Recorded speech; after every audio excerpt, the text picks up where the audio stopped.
இன்றைக்கு நாம் தியானிக்க இருக்கிற வசனம் அப்போஸ்தலர் நடபடிகள் 4ஆம் அதிகாரம் 12வது வசனம். அவராலே அன்றி வேறு ஒருவராலும் ரட்சிப்பில்லை. நாம் ரட்சிக்கப்படும்படிக்கு வானத்தின் கீழெங்கும் மனுஷருக்குள்ளே அவருடைய நாமமே அல்லாமல் வேறொரு நாமமும் கட்டளையிடப்படவும் இல்லை என்றான். இந்த வார்த்தையை சொல்லுகிறது அப்போஸ்தலனாகிய பேதுரு.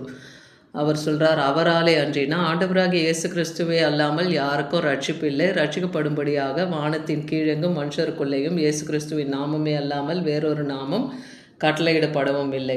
அப்போது இங்கே என்ன சம்பவம் இங்கே நடந்திருக்குன்னா, அப்போஸ்தலர் 3ஆம் அதிகாரத்தில் ஜப வேலையாகிய 9ஆம் மணி நேரத்தில் பேதுருவும் யோவானும் தேவாலயத்துக்கு போக புறப்பட்டு வராங்க. அப்போ அங்கே தாயின் வயிற்றிலிருந்தே சப்பானியாய் பிறந்த ஒரு மனுஷனை அங்கே சுமந்து கொண்டு வந்தாங்க. அவனை தேவாலயத்தில் பிரவேசிக்கிற இடத்துல பிச்சை கேட்கும்படியாக நாடோறும் அவனை அலங்கார வாசல் எனப்பட்ட தேவாலய வாசல் அண்டையிலே அவனை வைப்பார்கள். அப்போ யாரோ தான் அவனை சுமந்து கொண்டு வந்து அந்த வாசல் அண்டையிலே உட்கார வைக்கிறாங்க.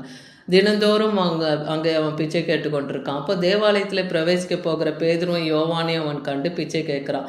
அப்போ பேதுருவும் யோவானை அவனை பார்த்து உற்று பார்த்து, நீ எங்களை நோக்கி பாருன்னு சொல்லும்போது, எங்களிடத்தில் ஏதாகிலும் கிடைக்குமன்று நீ எண்ணி எங்களை நோக்கி பார்த்தாயான்னு கேட்குறாங்க. எங்களிடத்துல பொண்ணோ வெள்ளியோ கிடையாது, என்னிடத்தில் உள்ளவைகளே நான் உனக்கு தருகிறேன், நஸ்ரனாகிய இயேசு கிறிஸ்துவின் நாமத்திலே நீ எழுந்து நடன்னு சொல்லி வலது கையினாலே அவனை தூக்கி விடுறாங்க. உடனே அவன் கால்கள் கரடுகள் எல்லாம் நீங்கி அவன் குதித்து எழுந்து நின்றான்னு பார்க்குறோம். தேவனை துதித்து கொண்டு அவர்களோட அவன் தேவாலயத்துக்கு பிரவேசித்தான். இந்த சம்பவம் தான் இந்த இலையில் பேசப்படுது.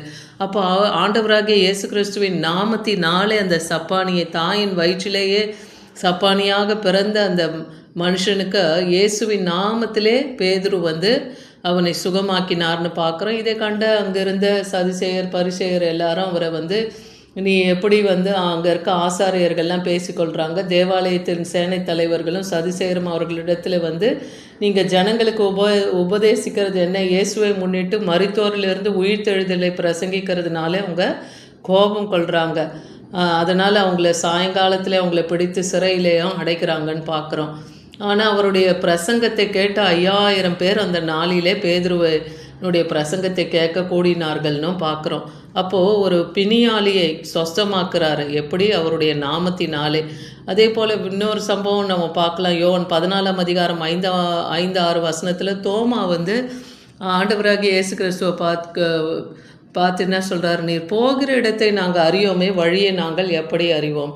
ஏன்னா இதுக்கு முன்னாடி ஆண்டவராகிய இயேசு கிறிஸ்து தன் சீஷர்களிடத்தில் சொல்லுகிறார், கொஞ்ச காலம் நான் உங்களோடு இருப்பேன், அதுக்கு பிறகு நான் எடுத்துக்கொள்ளப்படுவேன், நான் போகிற வழியை நீங்கள் அறிவீர், நான் வருகிற வழியை நீங்கள் அறிவீர்னு சொல்கிறார். அப்போ அவங்களுக்கு அது புரியல. அதனால தோமா கேட்குறாரு, நீ போகிற இடத்தையே நாங்கள் அறியோமே, வழியை எப்படி நாங்கள் அறிவோம்னு சொல்லும்போது, அப்போ ஆண்டவராகிய இயேசு கிறிஸ்து சொல்கிறாரு, நானே வழியும் சத்தியமும் ஜீவனுமாக இருக்கேன், என்னை அல்லாமல் ஒருவனும் பிதாவினிடத்தில் வரான். அப்போ ஆண்டவராகிய இயேசு கிறிஸ்து என்னும் அந்த உன்னத நாமத்தை நாம் விசுவாசிக்கும் போது, அவருடைய சத்திய வழியை நாம் விசுவாசித்து நடக்கும்போது நாம் பிதாவை கண்டடைவோம். அப்போ அவரே வழியும் சத்தியமும் ஜீவன், நித்திய ஜீவனுக்கு போகிற வழி அவர் தான். அவரை விசுவாசிக்கிறது தான். அப்போ தான் நம்ம பிதாவினிடத்துலையும் போய் சேர முடியும், அவரையும் நம்ம காண முடியுங்கிற இந்த வார்த்தையை தோமாவிடத்திலும் மற்ற சீஷர்களிடத்திலும் பேசுகிறத பார்க்குறோம். அப்போது போடப்பட்டு இருக்கிற அஸ்திபாரமாகிய இயேசு கிறிஸ்துவை அல்லாமல் வேறொரு அஸ்திபாரத்தை போட ஒருவனாலும் கூடாது என்று 1 கொரிந்தியர் 3:11 பார்க்குறோம்.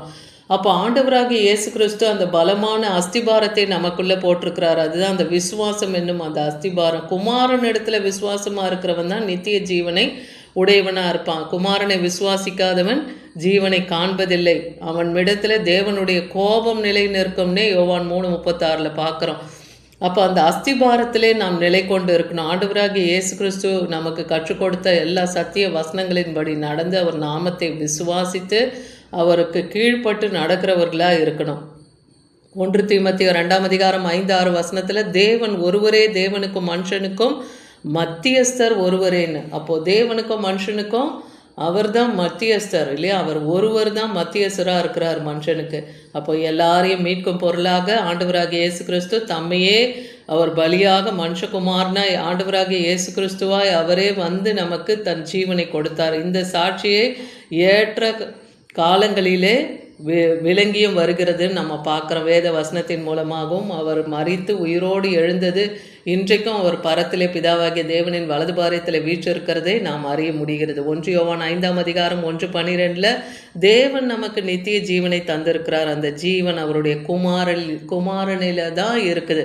அப்போ அந்த நித்திய ஜீவன் ஆண்டவராகிய இயேசு கிறிஸ்துவில தான் இருக்குது. அதுதான் நமக்கு சாட்சியாகவும் இருக்குது. அதனால் கிறிஸ்துவை உடையவன், அதாவது குமாரனை உடையவன் தான் தேவனுடைய குமாரன் இல்லாதவன் ஜீவன் இல்லாதவன் இருக்குது. அப்போ அந்த ஜீவன் எங்கே இருக்குது? ஆண்டவராகிய இயேசு கிறிஸ்துவை நாம் விசுவாசிக்கும் போது தான் அந்த ஜீவன் நமக்குள்ளே இருக்குது. அப்போஸ்தலர் 10ஆம் அதிகாரம் 42-43 வசனங்களை தியானிக்கும் போது, அன்றியும் அவரே உயிரோடு இருக்கிறவர்களுக்கும் மரித்தோர்களுக்கும் தேவனால் ஏற்படுத்தப்பட்ட நியாயாதிபதி என்று ஜனங்களுக்கு பிரசங்கிக்கவும் சாட்சியாக ஒப்புவிக்கவும் அவர் எங்களுக்கு கட்டளையிட்டார்னு இங்கே பேதுரு அப்போஸ்தலன் சொல்லுகிறத பார்க்குறோம். அப்போது ஆண்டவராகிய இயேசு தான் உயிரோடு இருக்கிறவர்களுக்கும் மரித்தவர்களுக்கும் தேவன் ஏற்படுத்தி இருக்கிற நித்திய நியாயாதிபதியாக இருக்கிறார் இல்லையா? இதை தான் பிரசங்கிக்கவும் சாட்சியை ஒப்பு கொடுக்கவும் தான் கர்த்தர் எங்களெல்லாம் அப்போஸ்தலர்களாக அனுப்பியிருக்கிறாரு அப்படின்னு பேதுரு சொல்லுகிறத பார்க்குறோம். அவரை விசுவாசிக்கிறவன் எவனோ அவருடைய நாமத்தினாலே பாவ மன்னிப்பை பெறுவான் என்றும் தீர்க்கதரிசிகள் எல்லோரும் அவரை குறித்தே சாட்சி கொடுத்திருக்கிறார்கள். அப்போது ஆண்டவராகிய இயேசு கிறிஸ்துவை விசுவாசிக்கிறவங்களுக்கு பாவம் மன்னிப்பும் உண்டு. அவர் நாமத்தினாலே பாவ மன்னிப்பு பெற்று ஞானஸ்தானத்தையும் நாம் அவர் நாமத்தில் நாம் பெற்றுக்கொள்ளணும். அப்போ தான் நம்ம அவருக்கு சாட்சியாக கொடுக்குறவர்களாக இருக்க முடியும்.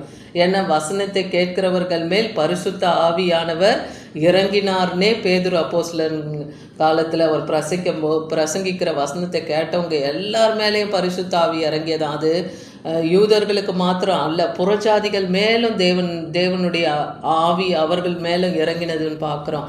இங்கே இந்த 10ஆம் அதிகாரத்தில் ஒரு சம்பவத்தை பார்க்கும்போது, இங்கே நீதிமானும் தேவனுக்கு பயப்படுகிறவரும் யூத ஜனங்கள் எல்லாரிலும் நல்லவர் என்று சாட்சி பெற்றவர்னு கொர்நேலியுவை பற்றி அவருடைய போர் சேவகனும் அவருடைய வேலைக்காரர்கள் இருவரும் பேதுருவினிடத்தில் சொல்லுகிறத பார்க்குறோம். ஒரு நாள் ஜபம் பண்ணி கொண்டு இருக்கிறார் கொர்நேலியு இல்லையா? அவர் ஜபத்தில் கர்த்தர் என்ன சொல்கிறாரு, உன்னுடைய தான தர்மங்களையும் உன் ஜப வேண்டுதல்களையும் நான் கேட்டேன்னு சொல்கிறாரு.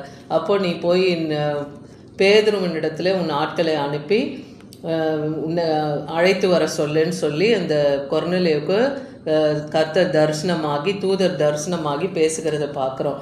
அப்போ பேதுருவின் இடத்துல பேதுரு ஜெபித்து கொண்டிருக்கிற அந்த வேலையிலே அவர் சீமோன் பேதுரு என்கிற அந்த தோல் பதனிடுகிற பேதுருவின் வீட்டில் தான் இந்த சீமோன் பேதுரு தங்கியிருக்கிறார் என்ற விஷயத்தையும் அந்த தூதன் வெளிப்படுத்தி பேசுகிறாரு. அப்போது இந்த கொர்நேலியு தன் வீட்டு காரரில் 2 பேரையும் தன் சேவகனிலே ஒருவனையும் அனுப்புகிறார் பேதுருவின் வீட்டுக்கு. அப்போது பேதுருக்கு அந்த நேரத்தில் தான் ஒரு சொப்பனம் வருது இல்லையா? வானத்திலிருந்து ஒரு துப்பட்டியில் நிறைய விதமான மிருக ஜீவன்கள் இறங்குது. அதில் பார்த்திங்கன்னா அசுத்தமானவைகளும் இருக்குது. அசுத்தமானவைகள் இதை அடித்து புசின்னு 3 முறை அந்த மாதிரி சத்தம் கேட்குது. அப்போ நான் அசுத்தமானதை புசிக்க மாட்டேன்னு சொல்கிறாரு. அப்போது வெளியில் பார் உன்னை தேடி 3 பேர் வந்திருக்கிறாங்கன்னும் போது அப்போ பேதுரு அங்கே பார்க்குறாரு. அப்போ அவங்க யாருன்னு பார்த்தா அது கொர்நேலியுடைய வீட்டு ஆட்கள். அப்போ அவங்க சொல்கிறாங்க, எந்த ஜனத்திலும் அவருக்கு பயந்திருந்து நீதியை செய்கிறவன் எவனோ. அப்போ யாராக இருந்தாலும் சரி கர்த்தருக்கு பயந்து அவருடைய நீதியை செய்கிறவர்கள் யாரோ அவருக்கு உகந்தவர்களாக இருப்பார்கள் என்று நான் நிச்சயமாக அறிந்திருக்கிறேன்னு பேதுரு அவர்களிடத்துல சொல்கிறாரு. அதுக்கப்புறம் கொர்நேலியு வீட்டுக்கு அவர் கடந்து போகிறாரு. அந்த இடத்துல ஆண்டவராகிய இயேசு கிறிஸ்துவை விசுவாசிக்கிறவன் எவனோ அவன் கர்த்தருடைய நாமத்தினாலே பாவ மன்னிப்பை பெறுவான் என்று தீர்க்கதரிசிகள் எல்லாரும் குறித்து சொன்ன அந்த சாட்சி அங்கே கொடுக்குறாரு. அப்புறம் எல்லாருமே அவருடைய வார்த்தைக்கு கீழ்ப்படிந்து விசுவாசித்து ரட்சிக்கப்பட்டு பாவ மன்னிப்பை அறிக்கை பண்ணி எல்லாருமே ஞானஸ்தானம் எடுக்கிறாங்க. கொர்நேலியுவும் அவன் குடும்பத்தை சார்ந்தவர்கள் எல்லாரும் ரட்சிக்கப்படுகிறத பார்க்குறோம். கொர்நேலியுவினுடைய ஜபத்தையும் அவருடைய தான தர்மத்தையும் கூட கர்த்தர் நினைத்தார்னு பார்க்குறோம். அதே போல் லூக்கா 24ஆம் அதிகாரம் 47வது வசனத்தில் அன்றியும் மனம் திரும்புதலும் பாவ மன்னிப்பும் எருசலேம் தொடங்கி சகல தேசத்தாருக்கும் அவருடைய நாமத்தினாலே பிரசங்கிக்கப்படவும் வேண்டியது. அப்போ எல்லா மக்களுக்கும் சுவிசேஷம் அறிவிக்கப்பட வேண்டியது என்பது தான் தேவனுடைய சித்தமாக இருக்குது. அந்த சித்தத்தை நிறைவேற்ற தான் ஆண்டவராகிய இயேசு கிறிஸ்து வந்தார்.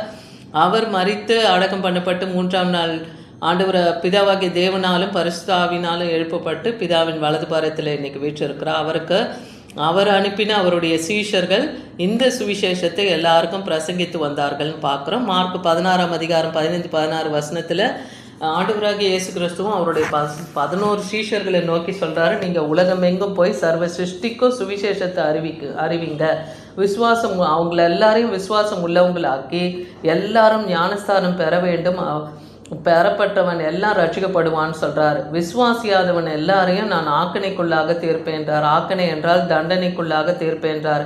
விசுவாசிக்கிறவர்களால் நடக்கிற அடையாளங்கள். அப்போ ஆண்டவராகிய இயேசு கிறிஸ்துவ விசுவாசிக்கிறவங்க இந்த காரியத்தை செய்யலாம். எதுனா அடையாளங்களை, அவர் விசுவாசிகளால் நடக்கும் அடையாளங்கள் என்னென்னா, என் நாமத்தினாலே அவர்கள் பிசாசை துரத்துவார்கள், நவமான பாஷையை பேசுவார்கள். அப்போ ஆண்டவராகிய இயேசு கிறிஸ்துவை இன்னைக்கு விசுவாசித்து அவர் பரிசுத்த ஆவியின் வல்லமையை பெற்றிருக்கிறவங்க பிசாசுகளை துரத்தவும் பற்பல பாஷைகளை பேசவும் கர்த்தர் அந்த வரங்களை கிருபையை தருகிறான்னு பார்க்குறோம். மத்தேயு 1:21 இங்கே மரியாள் ஒரு குமாரனை பெற்றால் அவருக்கு இயேசு என்று பெயரிடுவாயாக, அவர் தமது ஜனங்களின் பாவங்களை நீக்கி அவர்களை ரட்சிப்பார் என்று வேதவசனம் சொல்லுகிறத பார்க்குறோம். அவர் அல்லாமல் ரட்சிப்பு நமக்கு கிடையாது. கொலேசியர் 1:21-22 வசனத்தில் முன்னே நாம் அந்நியராய் துஷ்கிரியைகள் செய்கிறவர்களாய் நம்ம இருந்தோம், மனதிலே சத்துருக்களுமாய் இருந்த உங்களையும் பரிசுத்தராகவும் குற்றமற்றவராகவும் கண்டிக்கப்படாதவர்களாகவும் தமக்கு முன் நிறுத்தும்படி. அப்போ நம்ம துர்க்கிரியை உள்ள மனுஷர்களாய் கர்த்தருக்கு முன்பாக அந்நியராய் இருந்த நாம் அவருக்கு முன்பாக தண்டிக்கப்படாதபடி கண்டிக்கப்படாதபடிக்கு நம் பரிசுத்தத்தை காத்து கொண்டு குற்றமற்றவர்களாய் அவர் முன்பாக நிற்க திராணி உள்ளவர்களாய் இருக்கணும் என்பதற்காக தான் தேவனுடைய சுவிசேஷம் நமக்கு அறிவிக்கப்படுது இல்லையா. அவருடைய மாம்ச சரீரத்திலே அடைந்த அந்த மரணத்தினாலே இப்பொழுது நாமும் ஒப்புரவாயிருக்கிறோம். ஏன்னா அவருடைய அந்த திருவிருந்திலே நாம் கலந்து கொள்ளும் போது அவருடைய மாம்சமாகிய அந்த அப்பத்தையும் அவர் ரத்தமாகிய அந்த திராட்சை ரசத்தையும் நாம் உட்கொள்ளும் போது அவருடைய ஜீவன் நமக்குள்ளே இருக்கிறது. அப்பொழுது மரித்தாலும் நாம் கிறிஸ்துவுக்குள் பிழைத்திருப்போம் என்கிற அந்த நிச்சயத்தை தருகிறார். மாம்ச சரீரத்திலே அடைந்த மரணத்திலே இப்பொழுது நாம் அதன் மூலமாய் ஒப்புரவாகி கொண்டோ இருக்கிறோம். அதனால நீங்க சுவிசேஷத்தினால் உண்டாகும் நம்பிக்கையை விட்டு அசையாமல் ஸ்திரமாய் உறுதியாய் விசுவாசத்திலே நிலைத்திருக்க வேண்டும் என்பது தான் தேவனுடைய சித்தமாக இருக்குது. அதனால் இன்றைக்கி சொன்ன அந்த வசனத்தின்படி அவருடைய ஆண்டவராகிய இயேசு கிறிஸ்து நாமமே அல்லாமல் ரட்சிப்பு நமக்கு கிடையாது. வானத்தின் கீழெங்கும் மனுஷருக்குள்ளே அவருடைய நாமம் இயேசு கிறிஸ்து என்னும் நாமமே அல்லாமல் வேறொரு நாமமும் நமக்கு கட்டளையிடப்படவில்லை. ஆமென்.